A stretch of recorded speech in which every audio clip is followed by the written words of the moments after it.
I'm pretty sure, ma'am, you've watched the hearing where former President Duterte was present.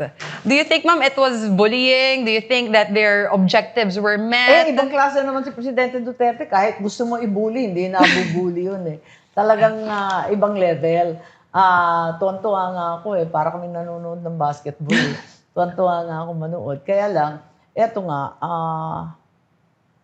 gobernador ako nung panahon ni Presidente Duterte. Alam ko kasi ang nangyari dun sa drugs. At ang sama-sama ng loob ko sa Ilocos. Kami ang northernmost na malaking entry para sa buong isla ng Luzon. Nakita ko, $1 million yachts were being crashed into our shoreline only to pull out the drugs. Iiwanan yung yate, maniniwala ka ba? May mga balita na may submarine na nakikita. Wala naman kaming nagagawa.